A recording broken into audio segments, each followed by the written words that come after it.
Bien, alors il faut bien sûr choisir la projection courante. Par la suite, faire OK. Bien. Donc ici, l'extension, c'est KNZ. On fait enregistrer. Donc on doit choisir le nom, bien sûr, carte PO de Miss. Par la suite, on fait enregistrer.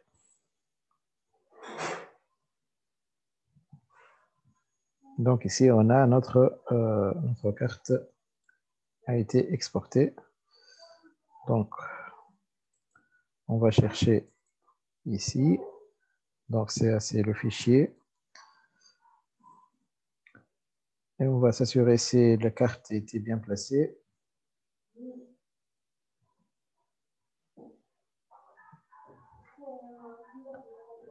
Voilà. Donc, notre carte coïncide parfaitement avec le découpage. Vous voyez ici, c'est une route. Donc, notre travail est acceptable. Bien. Alors, ici,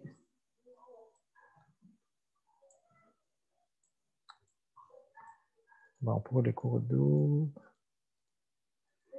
il faut s'assurer si les routes se calquent parfaitement. Ça paraît bien. Très bien. Donc, on revient à notre carte. Donc ici, on a terminé le géoréférencement des trois cartes et leur export. Bien sûr, on fait la même chose avec les cartes géologiques, la même démarche, donc inutile ici de répéter. Bien, donc là, on va choisir maintenant notre deuxième logiciel de traitement qui est le logiciel QGIS. Donc, on peut travailler soit avec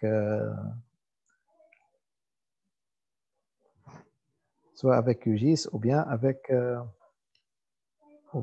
ArcGIS. Moi, j'ai choisi de travailler avec QGIS. Pourquoi? Parce que c'est un logiciel libre, donc pas besoin d'une licence. Par contre, ArcGIS, normalement, il faut avoir une licence pour travailler, surtout si on va publier.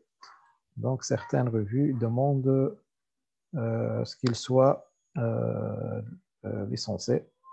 Donc, maintenant, on doit ouvrir donc QGIS. Normalement, au premier semestre, vous étiez habitué, vous êtes habitué à travailler avec QGIS, mais on va faire un travail un peu différent.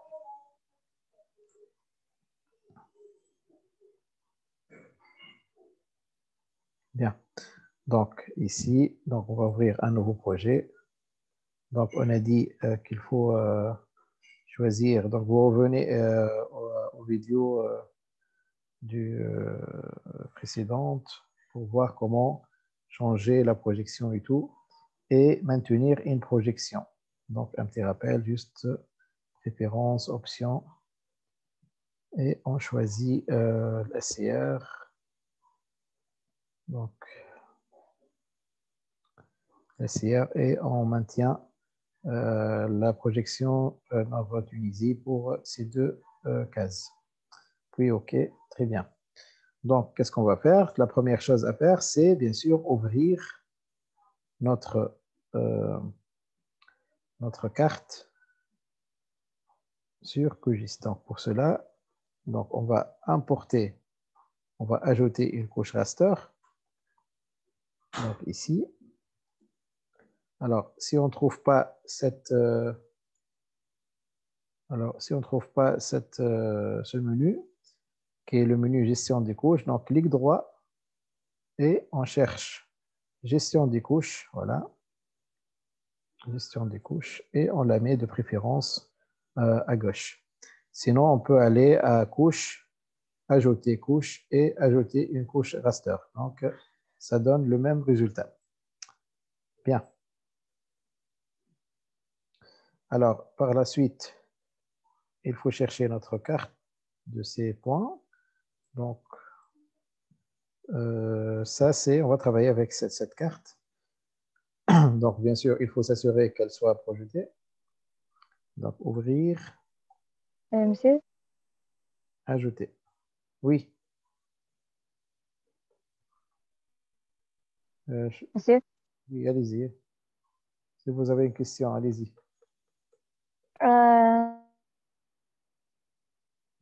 monsieur مش نورمال نخدموا هذه ارك تحبوا على رجيس؟ ما حابين نخدموا شو انا ما تصبرليش الاركجيس ما نجمتش نعمله شوية. Donc ici, on a invité notre carte. Alors, pour cela, on a vu également le dictionnaire des données. Le dictionnaire des données qu'on a vu en classe. Bien. Alors, ici, on a notre dictionnaire de données que j'ai fait sur Excel. Alors, qu'est-ce qu'il comporte, le dictionnaire de données? Donc, il comporte le numéro de la couche. Ça, c'est la rubrique. Ça, c'est pour le découpage administratif. Donc, nom de la couche, numéro de la couche, pardon, nom de la couche, le code. Donc, on a dit que le code, il doit être en majuscule avec l'abréviation de monsieur 3 lettres. يا monsieur Oui. Alors, qui doit contenir trois lettres en majuscule, abréviation. Donc, ici, le format, c'est GeoPackage, mais pour votre exercice, c'est Shapefile. Alors, la projection utilisée pour votre exercice, c'est Lambert. Alors, la géométrie, c'est soit polygone ou bien ligne ou bien point. Alors, pour les attributs qu'on les a vus dans la classe, donc pour tout ce qui est GeoPackage, l'attribut, c'est l'identifiant, c'est FID, c'est l'identifiant de la couche. Si on va utiliser le Shapefile, ça va être un ID. Par la suite, la description. Donc ici, les différents attributs. La description des valeurs possibles, s'il y en a. Le type, il peut être soit une génération automatique, c'est-à-dire le logiciel va générer automatiquement ses identifiants. Soit il peut être sous format textuel, c'est-à-dire sous forme texte. Il peut être, si on a affaire à des surfaces ou bien des longueurs, donc l'attribut il est de type numérique. S'il s'agit de virgules, c'est-à-dire comme les superficies, donc le numérique décimal. Si on a une valeur sans virgule, donc numérique entier. Et notre source la source des données. Donc ici, on va commencer bien sûr avec le réseau hydrographique. Donc, cours d'eau. Donc, le code mnémonique, c'est CEA. Donc ici, la géométrie ou bien le type, c'est format, c'est Shapefile pour vous. Shapefile. Alors, la projection, c'est Lambert. Donc, les cours d'eau, on les représente avec une géométrie linéaire. Et là, on a les attributs. Donc, on a dit, pour votre cas, c'est ID, parce que c'est Shapefile. Donc, ça coïncide, ça correspond à l'identifiant de la couche. Alors, cet identifiant, il est généré automatiquement. Alors, on peut ajouter un nouveau champ, un nouvel attribut. Un nouvel attribut, c'est le nom du cours d'eau, par exemple.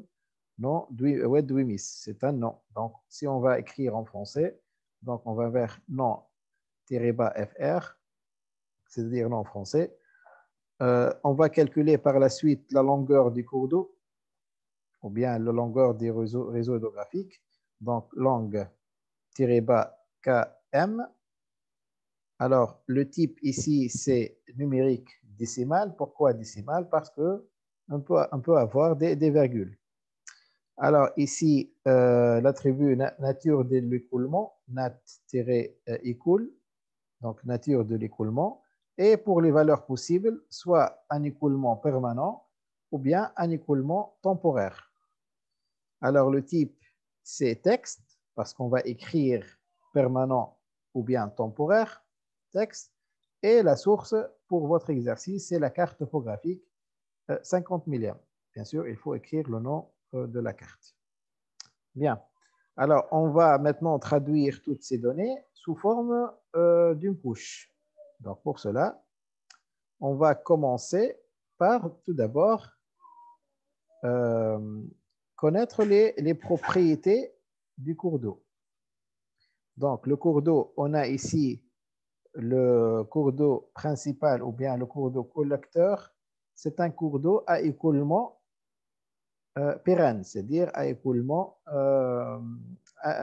pas temporaire, pérenne, c'est-à-dire continu, toute l'année.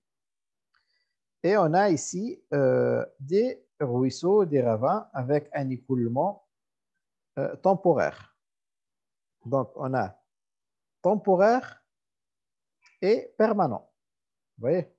Bien. Donc, on va faire notre première couche. Donc, pour faire une nouvelle couche, soit on appuie sur ce bouton. Alors, tout ce qui est jaune, c'est une création, c'est nouveau. Tout ce qui est vert, c'est-à-dire que cette couche, elle existe. Et tout ce qui est rouge, c'est-à-dire c'est suppression. Alors, soit on appuie ici nouvelle couche shapefile ou bien alors couche, créer une couche, nouvelle couche shapefile. Si on veut travailler avec du package, GeoPackage, donc bien sûr, il faut créer une couche GeoPackage. Pour le moment, on fait du shapefile. Donc ici, on va enregistrer nos couches.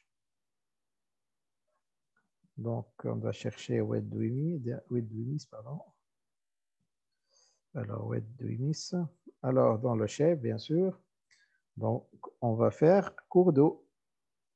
Cours d'eau. Donc, le format, le type et les shapefile. Alors, ici, type de géométrie, bien sûr, ça doit être linéaire, comme c'est marqué dans le dictionnaire de données. Donc, c'est ligne, c'est linéaire. Alors, ici, qu'est-ce qu'on va faire? Bien sûr, il faut garder la même projection. Donc, ici, on va ajouter les champs, les attributs. Donc, premier attribut, on a dit, donc, premier attribut, c'est, alors, cours d'eau, c'est l'identifiant. Donc, l'identifiant, il est généré automatiquement. C'est-à-dire, ce n'est pas la peine d'ajouter un champ ID, identifiant. Donc, on va commencer par nom FR. Donc, je vais faire nom FR. Donc, ici, le type, il est texte. Donc, c'est texte. Oui, c'est texte. Donc, il faut garder texte, bien sûr. Donc, donner texte. Donc, la longueur, c'est-à-dire le nombre de caractères qu'on peut ajouter. Donc, on va dire 50, c'est bon. 50 caractères. Et on va ajouter au champ. Là, on a un nouveau champ. Alors, le deuxième attribut, c'est longue en kilomètres, c'est-à-dire la longueur en kilomètres.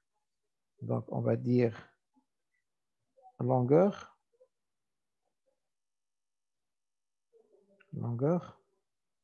ou bien longue, on garde la même kilomètre. Donc, ici, le type, c'est pas texte, bien sûr, mais c'est plutôt, alors, longue, kilomètre, c'est numérique décimal. Numérique décimal. Donc, ici, on va choisir nombre décimal. Nombre décimal. Alors, nombre décimal, sa longueur, c'est 20. Alors, ici, la précision, c'est-à-dire le nombre de chiffres après la virgule. Donc, on va garder 2 chiffres après la virgule. Donc, on fait 2. Donc, on ajoute à la liste des champs. Donc, on fait la même chose pour nature d'écoulement. Donc, donc, allez, on va écrire nature d'écoulement. Alors, oui, donc pourquoi? Parce que je n'ai pas un nombre suffisant. Ce n'est pas comme le GeoPackage, on peut écrire autant de lettres souhaitées. Donc, net écoule. Donc, de préférence, je ne mets pas les accents. Donc, notre tir d'écoulement, c'est un texte, donc données texte. Donc, automatiquement, précision, c'est désactivé. On va mettre 50, par exemple, et on va ajouter à la liste. Alors, on peut ajouter également ordre. Donc, ordre, c'est-à-dire l'ordre selon l'ordination de Strahler. Alors, l'ordination de Strahler, un petit rappel. Alors, il faut chercher ça.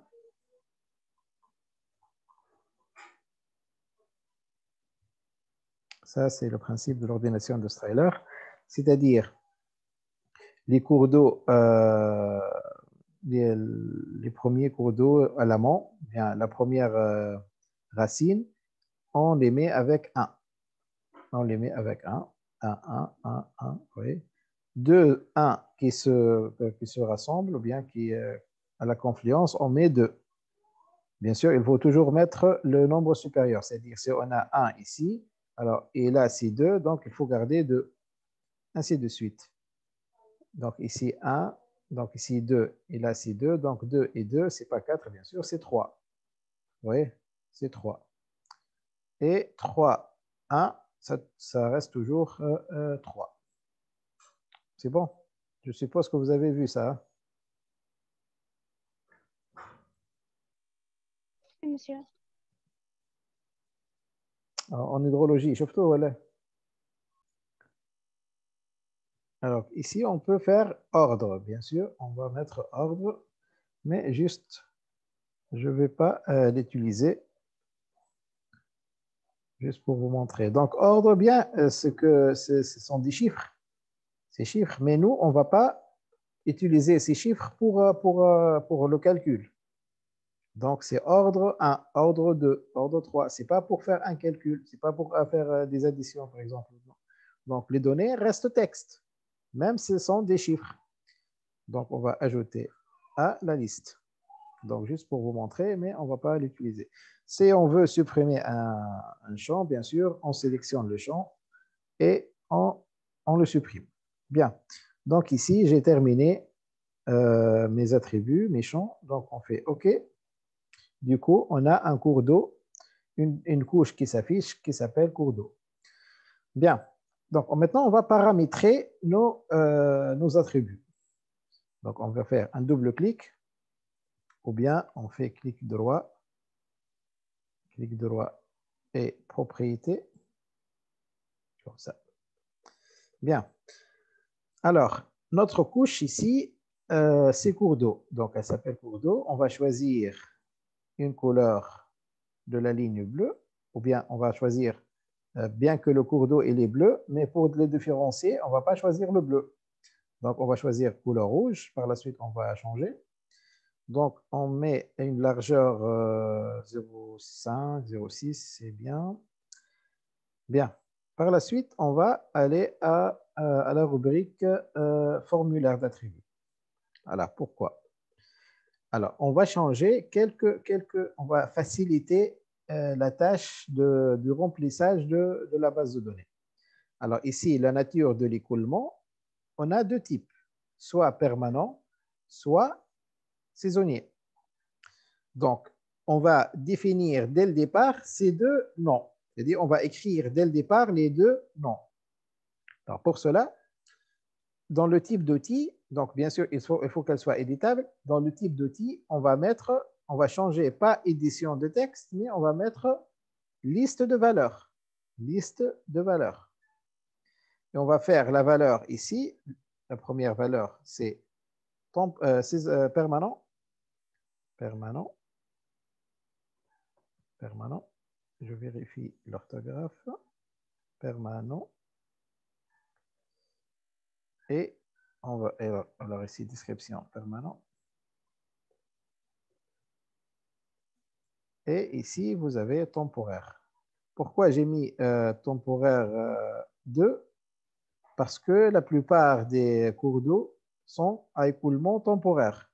Donc, quand je vais faire la saisie, la première chose qui apparaît, c'est temporaire. Donc, ça va être plus proche pour moi. Donc, ici, on laisse comme ça. Alors, Alors, il faut absolument mettre une description, c'est-à-dire, on ne va pas garder un cours d'eau sans description. Dans ce cas, il faut renforcer la contrainte non nulle. C'est-à-dire, on ne peut pas passer sans mettre de description. Donc, il faut faire non nul et renforcer la contrainte non nulle. OK? Ça, c'est une chose. Donc, par la suite, on va faire ordre. Donc, écoulement, donc on a deux valeurs, ordre. Donc, on va faire la même chose. Donc, on va laisser liste de valeurs. Alors, pour l'ordre, on va mettre jusqu'à 5 ou 6, peu importe. Alors, 2, 2, 3, 3, 4, 4, 5, 5. Donc, il faut laisser une valeur non nulle. Une valeur nulle, pourquoi? Si, par exemple, on découvre qu'on a une liste, une valeur 6, donc on peut l'ajouter. Là, il ne faut pas mettre non nul. Pourquoi? Parce qu'on va faire la saisie après avoir terminé la vectorisation. Si je mets non nul, il ne va pas passer. Donc, on sera obligé de mettre 1, 2, 3 ou 4 ou 5. Vous voyez? Donc, si on veut renforcer ou bien on veut terminer la saisie au cours de la vectorisation, on doit mettre non nul. Si on veut pas, donc on laisse non nul décoché. Et puis, c'est bon, principe, c'est bon.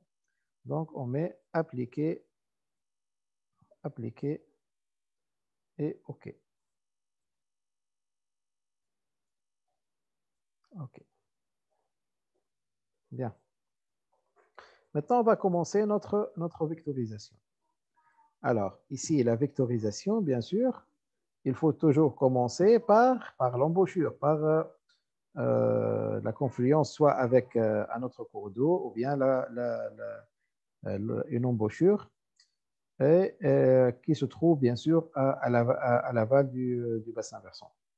Donc, on va commencer la saisie. Donc, on appuie ou bien on sélectionne cours d'eau et on active le mode édition, comme vous connaissez bien sûr. Donc, on va ajouter une entité linéaire. Donc, on va commencer donc la vectorisation, notre vectorisation, bien sûr. Vous connaissez toutes ces étapes. Donc, je ne vais pas vraiment m'attarder là-dessus, juste pour vous montrer. Donc, je vais essayer de faire rapidement.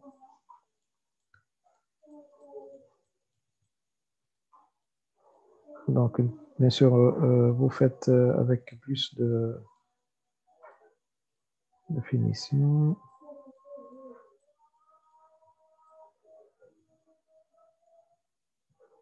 Donc, je fais rapidement.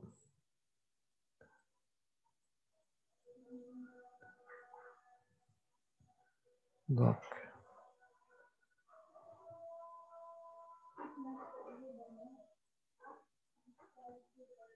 je vais m'arrêter à ce niveau. Donc, clic droit.